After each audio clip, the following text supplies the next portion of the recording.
যে দেখেন যে ঘরে আলী রাদিয়াল্লাহু তাআলা আনহু নেই। তো জিজ্ঞেস করলেন যে তোমার হাজবেন্ড কোথায়, আইনা ইবনু আম্মি, কোথায় আলী কোথায়? তো বলেন যে কানা বাইনি ওয়া বাইনাহু শাই, আমাদের মধ্যে একটু ঝগড়াঝাটি হয়েছে আর কি, মনোমালিন্য হয়েছে। ফাগাদাবানি, উনি একটু রেগে গেছেন আমার উপর। ফাখারাজা ফালাম ইয়াকিল ইনদি, প্রত্যেকদিন খাওয়ার পরে তো এখানেই কাইলুলা করে, আজকের ঘরে কাইলুলা করে নাই, কই যেন চলে গেছে। তো কোথায় গেল? রাসূল সাল্লাল্লাহু আলাইহি ওয়াসাল্লাম লোক পাঠালো, খুঁজে দেখো আলী কোথায়।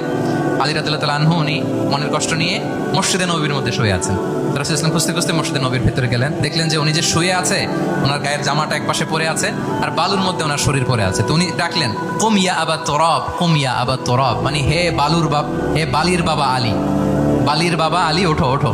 মজা করে বললেন যে ইয়া আবা তুরাব, যেহেতু বালি লেগে আছে গায়ে, বালির বাবা আলী ওঠো। ওখান থেকে ধরে এনে ফাতেমা রাদিয়াল্লাহু তাআলার কাছে নিয়ে দুইজনকে পাশে বসি, এই যে আবার মিটমা। এটা ছিল রাসূল সাল্লাল্লাহু আলাইহি ওয়াসাল্লামের ডেইলি বেসিসে একটা অ্যাক্টিভিটি। কনফ্লিক্ট তিনি রিজলভ করে দিতেন। সহিহ বুখারীতে একটা অধ্যায় আছে কিতাবুস সুলহি ফিল বুখারীতে আছে কিতাবুস সুলহ, এটার নাম, অধ্যায়টার নাম হচ্ছে কিতাবুস সুলহ।